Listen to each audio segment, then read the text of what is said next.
Sa eksena, narating na ng hindi kilalang tao, Sofia, at ng kanilang mga bodyguards ang kanilang destinasyon. Habang namamangha si Sofia sa lugar, napatingin naman din ito kay Eugene at bigla naman siyang tumalikod, nahiya at umalis upang bumili ng cotton candy. Matapos makuha ang cotton candy at maipakita ang kanyang pagkamangha, agad niyang inalok ang isa pang cotton candy kay Eugene. Nag-atubili si Eugene na tanggapin ito nung una habang tumitingin sa kapatid ni Sofia, ngunit sa huli ay tinanggap niya ito at ngumiti si Sofia bago umalis. Nagpalit ang eksena sa gusali ng SW kung saan may usapan sina Eugene at Shinjae tungkol sa nangyari. Tinanong ni Shinjae kay Eugene kung maayos ba ang naging takbo ng araw, lalo na sa pagbabantay kay Miss Sofia. Tahimik lang si Eugene habang nakatingin kay Jae. Sinabi ni Jae na nais magpasalamat ng personal ni President Boray na nagpapahiwatig na naging matagumpay ang araw. Sa kanyang tahimik na pag-iisip, naalala ni Eugene si Sofia na masayang naglilibot kasama ang kanyang kapatid. Ipinaliwanag ni Eugene na tila nag-enjoy si Sofia sa simpleng paglilibot, at dahil alam na ng gabay at ng security team ni Boray ang mga pangangailangan ni Sofia, marami sa mga preparasyon ay ginawa na in advance. Nagulat sina Shinjae at ang team leader sa detalyadong ulat ni Eugene tungkol sa kanyang tungkulin sa pagbabantay kay Miss Sofia. Sa eksena, nagpahayag si Shinjae ng pagtataka kung bakit personal na nagpasalamat si President Boray dahil sa simpleng paglilibot ni Sofia. Ngunit, matapos niyang malaman ang buong pangyayari, naintindihan niya ito. Ibinahagi ni Shinjae na si Sofia ay karaniwang hindi nagpapalapit sa ibang tao maliban sa kanyang pamilya dahil sa isang nakaraang insidente. Nagiging takot si Sofia kapag lumalabas siya, kaya madalas siyang nasa bahay. Kahit sa bakasyon, palagi siyang balisa at hindi makagalaw ng maayos. Kaya naman, para kay Sofia na nakapaglibot ng komportable sa unang pagkakataon, malinaw na magugustuhan ito ng kanyang ama. Naniniwala si Shinjae na ito ay salamat sa tulong at presensya ni Eugene. Ipinaliwanag ni Eugene kay Shinjae na ang matagumpay na paglilibot ni Sofia ay dahil sa masinop na paghahanda ng gabay at security team. Nag-isip si Shinjae na may nakakatawang ekspresyon habang nakikinig kay Eugene, tila hindi lubos na naniniwala. Tahimik lang ang team leader habang nakikinig din sinabi ni Shinjae kay Eugene na siya rin ang bahala bukas. Pagkatapos, nagpalit ang eksena kung saan papauwi na si Eugene at nakasalubong niya ang kapatid ni Sofia. Lumapit ito kay Eugene para humingi ng pabor. Sa susunod na 2 araw, nais niyang maging mas relax si Eugene sa pagbabantay. Tugon ni Eugene na hindi niya magagawa iyon dahil kailangan niyang maging profesional sa kanyang trabaho. Ngunit, nilinaw ng kapatid ni Sofia na hindi niya ibig sabihin na magpabaya si Eugene sa kanyang tungkulin, kundi nais niyang maging mas palakaibigan ito kay Sofia. Binanggit niya na hindi karaniwan para kay Sofia na magpakita ng interes sa isang tao, ngunit tila nagugustuhan niya si Eugene. Tahimik lang si Eugene habang nakikinig sa kahilingan ng kapatid ni Sofia. Ibinahagi din ng kapatid ni Sofia ang nakaraan ni Sofia kung saan siya ay nakidnap. Kahit ginamit nila ang kapangyarihan ng kanilang pamilya, seryoso ang sitwasyon dahil ilang araw silang walang balita tungkol kay Sofia. Nang makita nila si Sofia pagkatapos ng 2 linggo, malaki ang naging trauma niya na humantong sa pagkamuhi niya sa ibang tao maliban sa kanyang pamilya. Hirap siyang makisalamuha at ayaw niyang lumabas ng bahay. Dinala siya ng kanyang kapatid para makatulong sa kanyang paggaling, at ito ang unang pagkakataon na nakita niyang komportable si Sofia. Inisip niya na ito ay dahil kay Eugene. Tugon ni Eugene, hindi niya mababago ang kanyang sagot, ginawa lang niya ang kanyang trabaho. Ngumiti na lang ang kapatid ni Sofia, at sinabing ayos lang sa kanya kung gagawin ni Eugene ang parehong bagay tulad ng ginawa niya ngayong araw. Lipat ang eksena, nagising si Sofia at nagtaka kung kailan siya nakatulog. Bigla siyang nakatanggap ng mensahe mula sa kanyang kapatid na nagtatanong kung ano ang ginagawa niya at kung bakit hindi pa siya bumababa. Sumagot si Sofia sa mensahe, nakakagising lang niya at maghahanda siya agad para bumaba. Nagulat ang kapatid ni Sofia sa kanyang sagot, iniisip na hindi pangkaraniwan para kay Sofia na makatulog sa ibang lugar maliban sa kanilang bahay. At humingi ng paumanhin ang kapatid ni Sofia kay Eugene dahil kailangan nilang umalis ng mas huli kaysa sa orihinal na plano. Sinabi niya na kakagising lang ni Sofia. Bigla namang lumabas si Sofia habang tumatakbo papalapit sa kanyang kapatid. Nagtaka ang kapatid ni Sofia dahil hindi karaniwan para sa kanya na matulog ng mahaba. Sinabi ni Sofia na mahimbing ang kanyang tulog at wala siyang naging bangungot. Nagulat ang kanyang kapatid at binanggit na karaniwan, nagkakaroon si Sofia ng bangungot tungkol sa isang insidente kapag natutulog siya sa ibang lugar maliban sa kanilang bahay.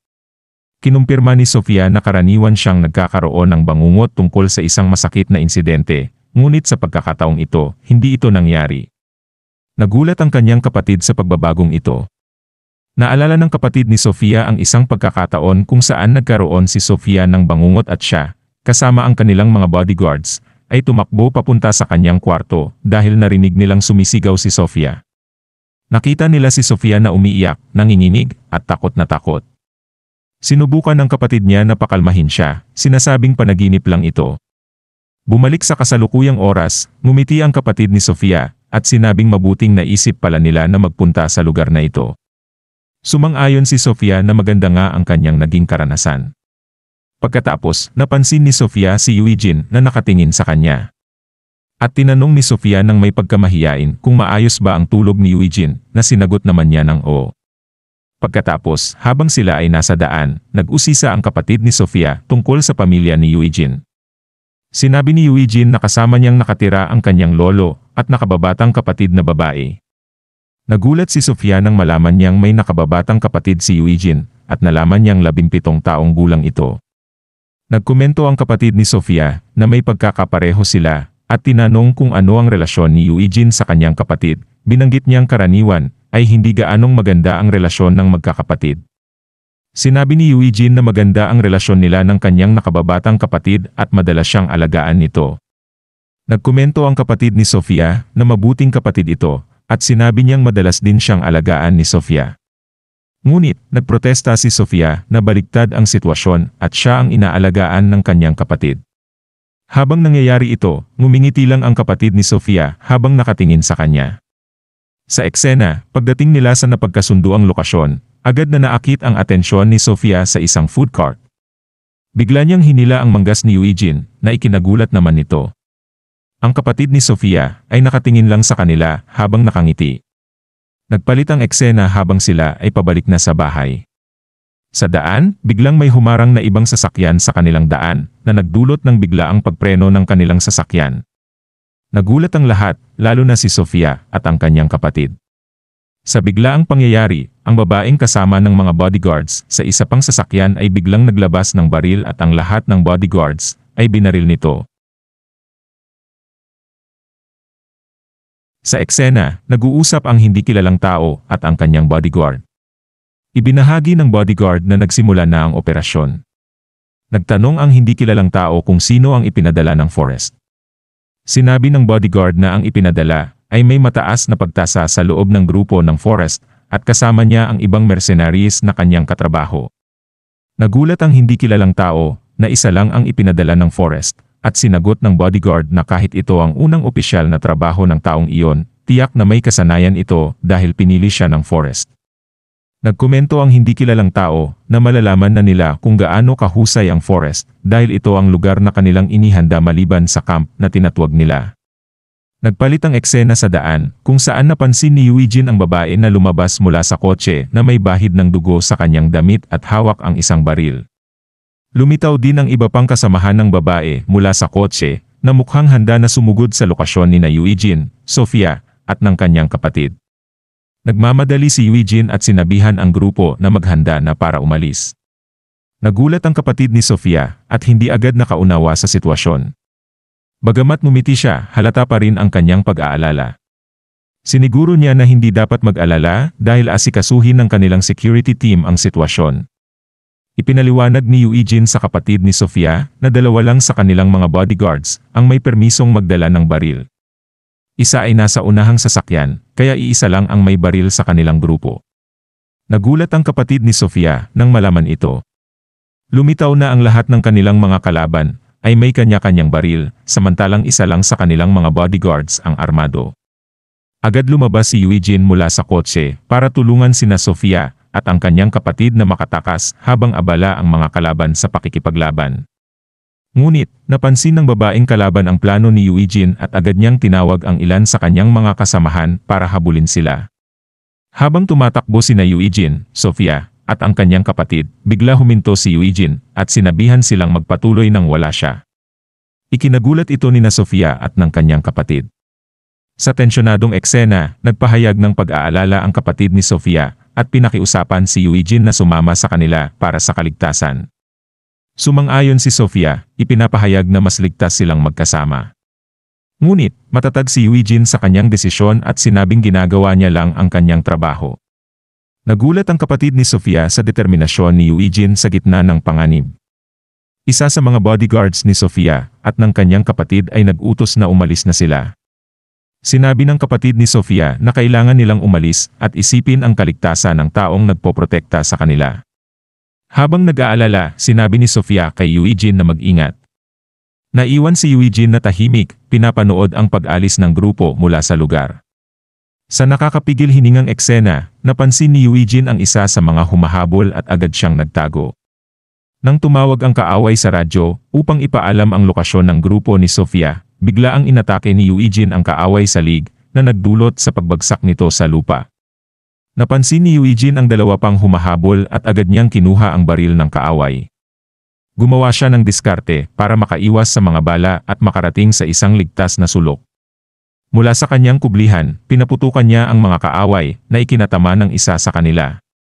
At agad nagtago rin ang mga kaaway.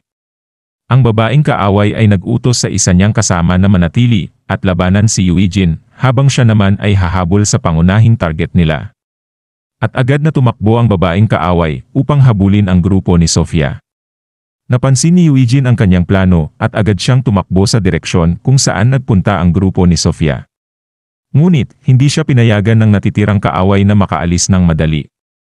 Pinaputukan siya nito habang tumatakbo, ngunit patuloy si Eugene sa kanyang pagtakbo. Habang tumatakbo, tinantya ni Eugene ang distansya mula sa kanyang kasalukuyang lokasyon hanggang sa kinaroroonan ni Sofia na humigit kumulang 200 metro ang layo mula sa kanya. At sa pagdating ni Eugene sa unang kanto ng daan, nagkita sila ng babaeng kaaway at nagtutok sila ng baril sa isa't isa, nagpapaputok habang umiiwas. Naubos ang bala ng baril ni Eugene bago pa sa kaaway at napansin ito ng kaaway. Ngumiti ang kaaway habang kinikilala ang kahusayan at katapangan ni Eugene sa paggamit ng baril kahit bata pa ito. Tanong ng kaaway na may pagtataka, bata pa si Eugene pero walang alinlangan itong gumamit ng baril.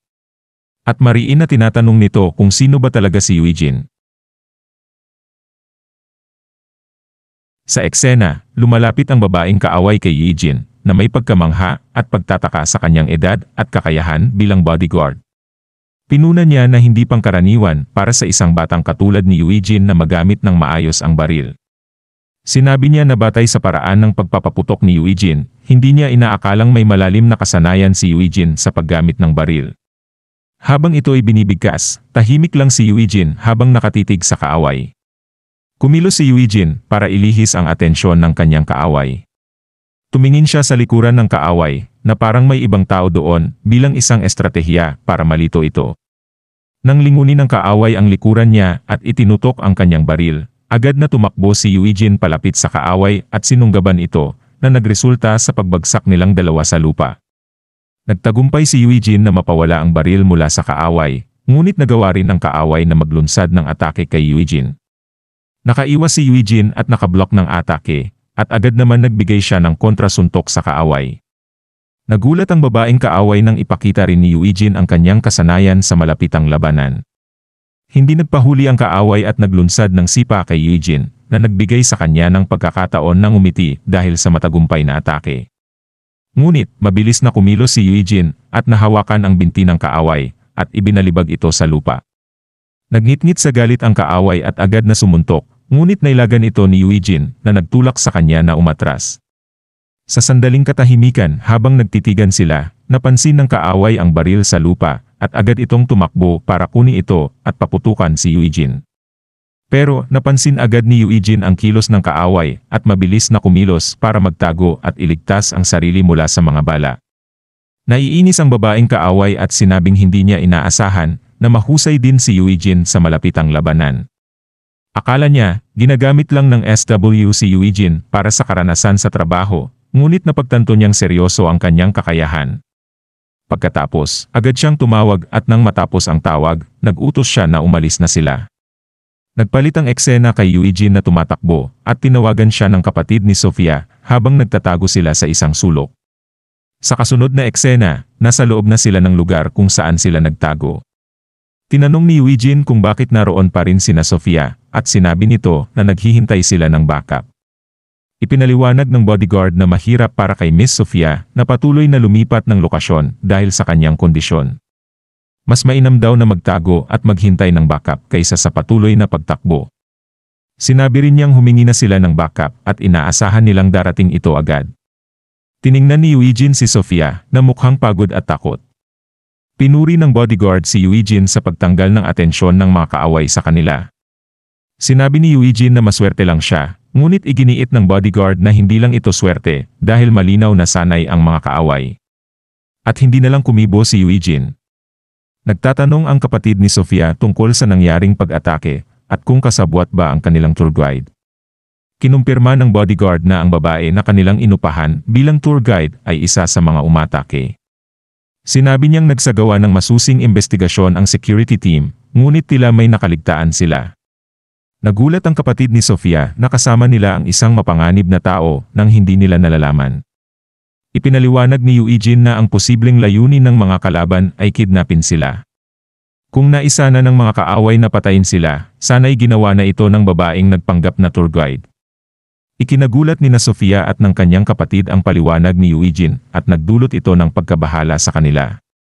Pinagpatuloy ni Eugene ang pag-aanalisa sa sitwasyon, sinasabing may mga pagkakataon sana ang tour guide na gumawa ng masama habang sila'y naglilibot, ngunit hindi niya ito ginawa. Tila nagtataka ang bodyguard sa kakayahan ni Eugene na mag-isip ng ganito habang nakikipaglaban at nasa gitna ng ambush. Tinanong ni Eugene kung gaano katagal bago dumating ang backup. Sinabi ng bodyguard na darating ito sa loob ng 20 minuto. Tumugon si Eugene ng tahimik habang tinitingnan ang bodyguard na tila may pag-aalala o duda sa kanyang mukha. At sa biglaang pagbabago ng eksena, lumitaw ang babaeng kaaway kasama ang 2 pang kalaban sa kanilang kinaroroonan. Nagulat ang lahat ng sabihin ng babaeng kaaway na natagpuan din niya sila. Ngumiti ang babaeng kaaway at binanggit na hindi inaasahan ng grupo na magkikita sila ng ganito kaaga. Ngunit biglang tumakbo si Eugene papunta sa bodyguard ni Sofia at ng kanyang kapatid na ikinagulat ng lahat. Mabilis na pinilipit ni Eugene ang kamay ng bodyguard at tinutukan ito ng kanyang maliit na kutsilyo sa lig mula sa likuran. Nagulat at nataranta sina Sofia at ang kanyang kapatid sa hindi inaasahang aksyon ni Eugene. Nagulat din ang bodyguard at nagtanong kung ano ang ginagawa ni Eugene. Hindi bumitaw si Eugene sa kanyang posisyon. At dahil sa diin ng pagkakatutok niya ng kutsilyo, nagdulot ito ng sugat sa lig ng bodyguard. Nagtaka ang kapatid ni Sofia kung bakit ginagawa ni Eugene ang ganoong hakbang. Ipinaliwanag ni Eugene na maraming bakanting kalsada at gusali maliban sa kanilang kinaroroonan, ngunit mabilis na natunton ng kaaway ang kanilang lokasyon. Nagdahilan ng bodyguard na maaaring sinundan sila, ngunit pinuna ni Eugene na hindi ba dapat tinitiyak ng isang bihasang bodyguard kung may sumusunod sa kanila. Tinanong ni Eugene kung bakit hindi naisip ng bodyguard na maaaring may sumusubaybay sa kanila. Nagulat ang bodyguard sa mga sinabi ni Eugene. Nagulat din sina Sofia at ang kanyang kapatid sa matalas na pag-iisip at aksyon ni Eugene. Sa eksena, nagalit ang bodyguard at tinawag si Eugene na baliw dahil sa pag-akusa sa kanya bilang traidor base lang sa mahinang dahilan. Tumugon ang kapatid ni Sofia, sinasabing maaaring may pagkakamali at ipinaliwanag na 3 taon nang nagbabantay si Gilbert sa kanila. Ngunit, mabilis na kumilos si Eugene at inagaw ang baril ng bodyguard, itinutok ito sa kanya. Sinabi ni Eugene na hindi dapat armado si Gilbert sa unang dahilan at walang sapat na oras para makakuha ng baril sa maikling panahong lumipas mula nang magkagulo. Minamaliit ng babaeng kaaway ang bodyguard, tinawag itong walang silbi. Nagulat si Sofia habang iniisip kung totoo ba ito at 3 taon na siyang pinoprotektahan ng taong ito. Habang nag-aalala, napansin ni Sofia ang mga senyas ng kamay na ginagawa ni Eugene. Nang makita niya ang buong senyas, nagulat siya at naalala ang isang karanasan noong siya ay nakidnap kung saan may nagturo sa kanya ng mga tagubilin. Ang taong iyon ay nagsabi, "Tandaan mo ito." Kapag nagsign ako gamit ang aking kamay, atakehin ko ang mga kaaway, at dapat kang tumakas. Bumalik sa kasalukuyang oras, matapos makita ni Sofia ang senyas ng kamay mula kay Eugene, nagulat siya sa posibleng susunod na mangyayari. Sinabi ng babaeng kaaway na hindi si Eugene basta-bastang bodyguard lang at nagtataka siya kung ano talaga ang layunin nito. Sa isang mabilis na kilos, itinutok ni Eugene ang baril sa grupo ng babaeng kaaway at walang pag-aatubiling pinaputukan niya sila. Nagulat ang babaeng kaaway sa biglaang atake ni Eugene at agad siyang tumakbo para magtago, tinawag si Eugene na baliw. Habang pinapaputukan ni Eugene ang mga kaaway, kahit takot si Sofia, nagpasya siyang kumilos, hinawakan ang kamay ng kanyang kapatid at agad silang tumakas. Nagdulot ito ng matinding tensyon sa eksena, habang si Eugene ay patuloy na lumalaban at sina Sofia at ang kanyang kapatid ay nagsisikap na makalayo mula sa panganib. Sa eksena, nagkomento ang babaeng kaaway na hindi rin matino ang pag-iisip ni Eugene, na tinutukoy ang kanyang paggamit ng baril kahit nandoon ang taong kanyang pinoprotektahan. Nagtataka siya kung alam ba ni Eugene na hindi nila intensyon na patayin ang target. Habang paatras na lumalakad si Eugene, bit-bit ang bodyguard, napansin niya ang isa sa mga kaaway sa kanilang daan. Agad niyang pinaputukan ang kaaway, ngunit nagawang makaganti ng kaaway at pareho silang tinamaan. Nasugatan ang bodyguard na hawak ni Eugene sa harap, habang ang kaaway naman ni Eugene ay tuluyang natumba. Agad na tumakbo si Eugene pagkatapos ng palitan ng putok. At habang hinahabol si Eugene, nagkomento ang babaeng kaaway na naunawaan na niya ang tunay na kalikasan ni Eugene. Naniniwala siya na hindi lang basta tagapagbantay si Eugene, kundi isang hunter din na matatawag tulad niya. Nagpalit ang eksena kung saan nakatago na sina Sofia at ang kanyang kapatid sa isang bahagi ng gusali. Napansin nilang wala na silang ibang madadaanan. Pagdating ni Eugene, sinabi ng kapatid ni Sofia na parang wala ng lugar para tumakas. Pinayuhan ni Eugene sina Sofia at ang kanyang kapatid na magtago sa dulo ng lugar na iyon. Pumayag ang kapatid ni Sofia at nagpasalamat. Habang nagsisimulang magtago sina Sofia at ang kanyang kapatid, hindi maiwasan ni Sofia na patuloy na tumingin kay Eugene. Tinawag siya ng kanyang kapatid, ngunit tila malalim ang iniisip ni Sofia, nagtatanong kung si Eugene ba talaga ay si Jin, isang tao mula sa kanyang nakaraan. Sinabi ni Eugene kay Sofia na hindi ito ang tamang oras para sa mga ganoong kaisipan at dapat silang mag-focus sa pagtakas. Nagulat si Sofia sa tugon ni Eugene, naalala ang isang pagkakataon noong siya ay nasa kagubatan kasama ang isang tao habang siya ay nakidnap. Nanginginig at takot, tinanong ni Sofia si Eugene kung hindi ba ito natatakot. Sumagot si Eugene na hindi ito ang panahon para sa takot, kundi isipin ito para sa kaligtasan at pag-survive nila sa pagkakataon na iyon. Balik sa kasalukuyan, naiyak si Sofia habang nakatingin kay Eugene. Tinanong ng kanyang kapatid kung si Eugene ba ang mercenary na nagligtas kay Sofia noon. Biglang nagbago ang eksena kung saan natunton na ng kanilang mga kaaway ang kanilang lokasyon. Sa tamang oras, lumitaw si Eugene, binaril ang binti ng isa sa mga kaaway, at gamit ang baril, tinamaan niya sa mukha ang kaaway na nagbagsak dito sa lupa. Ngunit, sa isang iglap, naitutok na ng babaeng kaaway ang baril sa ulo ni Eugene. Nakangiti ang babaeng kaaway, tila naisahan niya si Eugene sa pagkakataong ito. Subalit biglang nagawang hawiin at suntukin ni Eugene ang kanyang kaaway, subalit nagawa pa din itong maitutok ang kanyang baril, na agad naman hinadlangan ni Eugene. Gayunpaman, sa paghawing iyon ni Eugene, ay aksidenteng pumutok pa din ang baril at tinamaan siya nito sa balikat. Ngunit hindi pinansin ni Eugene ang sugat at patuloy niyang tinutukan ng pansin ang kaaway. Samantala kahit nasaktan, hindi susuko ang babaeng kaaway at patuloy itong lalaban, at bigla itong naglabas ng kutsilyo at handa na naman sa susunod na round ng kanilang labanan. Sa eksena, kinumpirma ng babaeng kaaway na si Eugene ay isang hunter rin tulad niya. Hindi sumagot si Eugene at nanatili siyang tahimik. Biglang sumugod ang babaeng kaaway kay Eugene, hinamon siya kung sino ang mas malakas sa kanila. Sinimulan ang kanilang labanan, at nagawang ilaga ni Eugene ang bawat atake ng kaaway. Nagkomento ang babaeng kaaway na hindi epektibo ang estilo ni Eugene. At nagpakita ng kakayahan si Eugene na patuloy umiiwas sa mga atake ng kaaway. At sa isang sandali, nakapaglunsad si Eugene ng matagumpay na atake sa kaaway, na ikinagulat nito na hindi alam kung anong nangyari sa pag-atake ni Eugene na yon. At bigla nang makita niya, gumagamit si Eugene ng maliit na kutsilyo na siya ring ginamit niya kanina. Nagulat siya, ngunit may bahid ng ngiti sa kanyang mukha. Muling inatake ng babaeng kaaway si Eugene. Sa gitna ng kanilang pakikipaglaban, nagawang ilagan ni Eugene ang mga atake at nakapaglunsad din siya ng kanyang sariling atake. Kahit naiwasan ng kaaway ang direktang tama, nagtamo pa rin ito ng mababaw na sugat sa mukha. Nang tangkain ng babaeng kaaway na gumanti, madali itong nailagan ni Eugene. Nahawakan ni Eugene ang kamay ng kaaway at binigyan ito ng matinding sipa sa tiyan. Hindi makapaniwala ang babaeng kaaway na mas mahusay sa malapitang labanan ang isang bata tulad ni Eugene kaysa sa kanya.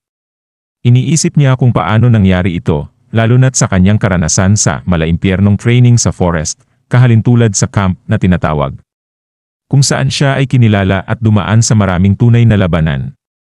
Ngayon, tila siya ay natatalo ng walang laban. Muling umatake ang babaeng kaaway, ngunit nagawa ni Eugene na harangin ang kanyang atake. Bumawi si Eugene ng isang suntok sa mukha ng kaaway, na nagpaurong dito, habang hawak ang dumudugong mukha at mataman siyang tinitigan.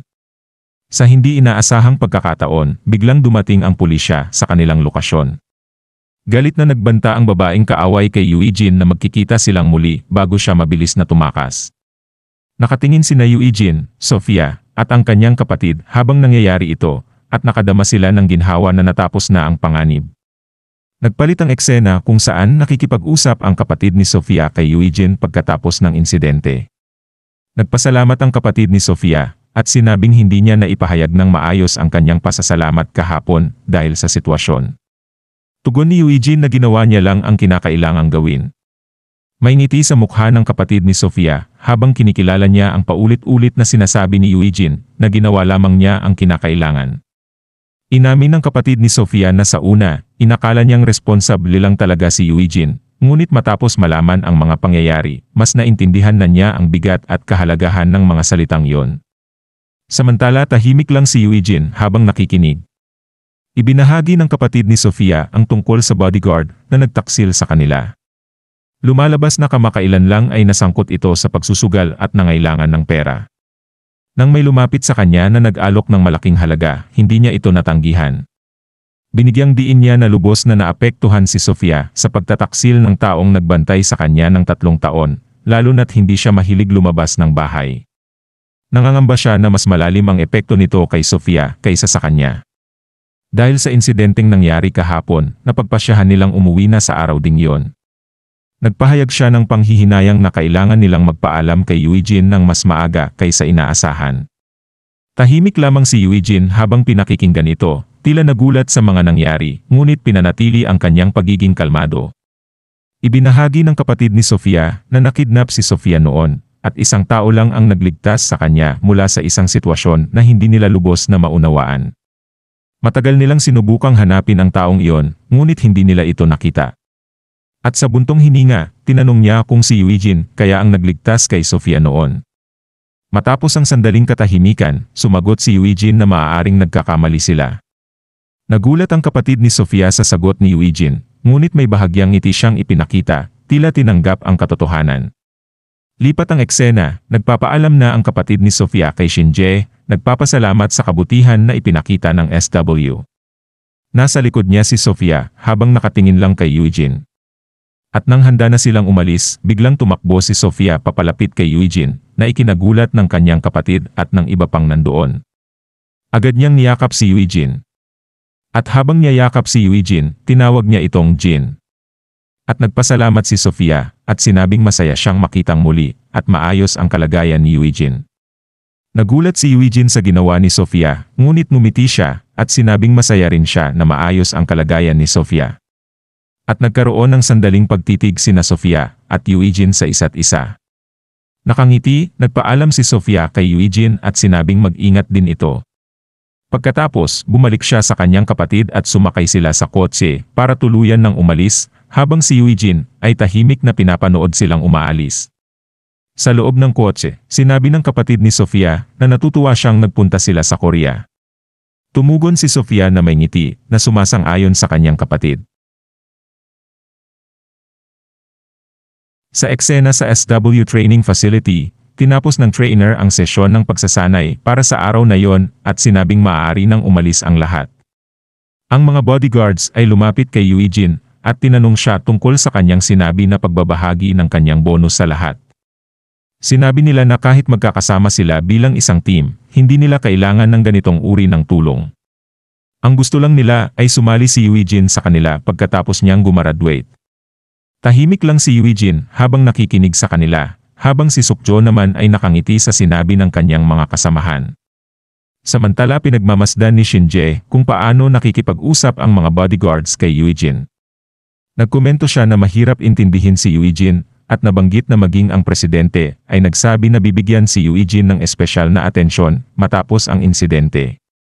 Naniniwala si Shinjae na hindi pangkaraniwan si Eugene, hindi lamang sa kanyang kasanayan kundi pati na rin sa kanyang paraan ng pag-iisip. Sumang-ayon ang team leader na malaki ang positibong epekto ni Eugene sa buong security team. Mula nang sumali si Eugene, napabuti ang teamwork ng grupo at masigasig na sumusunod ang lahat kahit pa tumaas ang intensidad ng kanilang pagsasanay. Hindi lamang ang kasanayan ni Eugene ang mahalaga, kundi pati na rin ang kanyang positibong impluwensya sa iba't ibang aspeto. Samantala habang nakikinig si Shinjae, biglang lumitaw si Yuna at Dayun at ngumiti kay Eugene, sinabing umuwi na sila.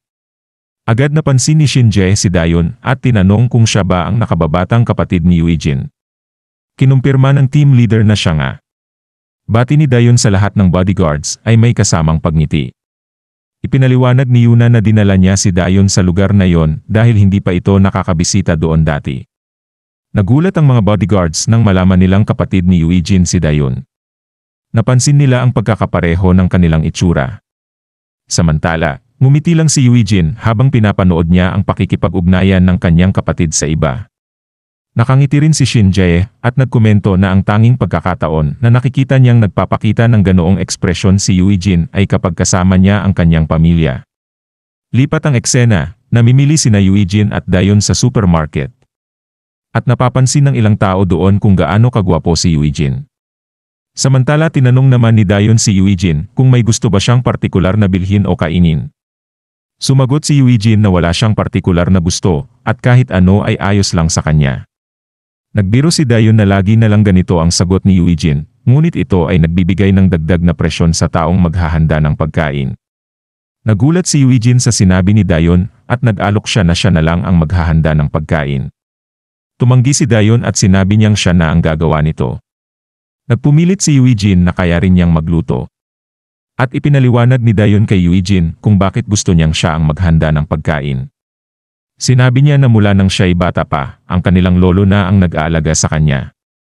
Nadama niyang parang pabigat siya sa tuwing kasama niya ang kanilang lolo, kaya nag-isip siya ng paraan para makatulong. Nagsimula siyang magluto ng pagkain para sa kanilang lolo, kahit hindi ito masarap noong una. Pero naisip niya na ito ang paraan para makatulong siya sa kanilang lolo, at hindi niya makakalimutan ang ngiti ng lolo nila nang unang beses kainin ang pagkaing inihanda niya. Tahimik lang si Eugene habang nakikinig sa kwento ni Dayun at ngumiti siya. At napansin naman din ng mga tao sa paligid sa supermarket kung gaano ka-cool si Eugene lalo na kapag siya ay nakangiti. Lipat ang eksena, nakatanggap si Eugene ng tawag mula kay 06. Sinabi ni 06 na sina 02 at ang iba pang kasamahan nila ay patuloy na naghahanap kay Mad Dog. Nagsagawa sila ng walang tigil na paghahanap ngunit hindi nila matagpuan ang anumang bakas ni Mad Dog mula nang mawala ang kanyang bakas. Naghanap din sina 06 at 032 nang magkahiwalay, ngunit pareho lang ang resulta. Nangako si 06 na makikipag-ugnayan muli siya kay Eugene kapag mayroon ng bagong impormasyon. Pagkatapos, naalala ni Eugene ang isang nakaraang pag-uusap nila ni Mad Dog. Galit na sinabi ni Mad Dog kay Eugene na tinawag niyang 01 kung paano ito lumabag sa kanyang utos. Inutusan pala ni Mad Dog si Eugene na patayin ang lahat ng mga tao sa isang tiyak na lokasyon. Ipinaliwanag ni Eugene na walang combat personnel sa lugar na yon at puro sibilyan lang ang naroon. Sa sitwasyong yon, nagpasya si Eugene na mas mabuting bawiin na lang ang mga kalakal at umalis. Ngunit galit na sinabi ni Mad Dog na ang utos niya ay patayin ang lahat ng naroon at bawiin ang mga kalakal. Binalaan ni Mad Dog si Eugene na kung suswain niya ulit ang utos, ito ay magreresulta sa kanyang agarang pagtangal sa posisyon. At tahimik lang si Eugene habang pinakikinggan ang banta ni Mad Dog. Bumalik sa kasalukuyang oras, at papalitan na sana ni Eugene ang kanyang damit nang biglang pumasok si Dayon sa kanyang kwarto na may dalang prutas at nakangiti. Nagulat si Eugene at Dayon sa biglaang pagpasok ni Dayon. Biglang sumigaw at nahiya si Dayon matapos niyang pasukin ang kwarto ni Eugene nang hindi sinasadya. Ngunit nang malinawan niyang makita ang katawan ni Eugene na puno ng peklat, labis siyang nagulat at nanginginig pa nga, at nabitawan niya ang plato ng prutas habang nakatingin sa mga peklat ni Eugene. Gulat at nag-aalala, tinanong ni Dayon si Eugene kung ano ang nangyari sa kanyang katawan. Hindi agad nakasagot si Eugene, tila hindi alam kung paano ipapaliwanag ang sitwasyon. Biglang lumitaw ang lolo nila, nagtatanong kung ano ang nangyayari. Nagulat din ang lolo nang makita niya ang mga peklat sa katawan ni Eugene. Si Dayon, puno ng pag-aalala, ay nagtanong kung bakit maraming peklat si Eugene. Tahimik lang si Eugene, at sa kanyang isipan ay bumalik ang mga alaala kung saan niya nakuha ang mga peklat na yon, mga sugat mula sa saksak, tama ng bala, at iba pang pinsala mula sa kanyang misyon bilang isang mercenary. Sa pagtangkang ilihis ang totoong pinagmulan ng kanyang mga peklat, sinabi ni Eugene na bunga ang mga ito ng isang aksidente sa eroplano. Lumapit ang lolo ni Eugene sa kanya, puno ng pag-aalala, at tinanong kung gaano kasakit ang pinagdaanan niya at kung maayos na ba siya ngayon. Tinanong din niya kung nakakaramdam pa si Eugene ng sakit. Bagamat nagulat sa una, ngumiti si Eugene sa kanyang lolo bilang pagtugon, marahil bilang paraan para mapanatag ang loob nito at ipakitang maayos na siya ngayon. Sa kabila ng kanyang ngiti, hindi maitago ni Dayon ang kanyang pag-aalala at emosyon, umiiyak habang nakatingin sa kanyang kapatid at lolo. Pagkatapos, nagpalit ang eksena kung saan naglalakad sina Eugene at Dayon sa kalye. Sa isang biglaang pagbabago, lumitaw ang isang hindi kilalang tao na nasa itaas ng gusali, tinitingnan si Eugene gamit ang teleskopyo. At ang hindi kilalang tao ay si Mad Dog, at may nakakatakot na ekspresyon sa kanyang mukha habang binabanggit ang pangalan ni Eugene, tinatawag siyang 01. At dito na po muli natatapos ang yugtong ito. Maraming salamat po. Huwag pong kalimutan mag-like at mag-subscribe para sa mga susunod na kabanata. Hanggang sa muli.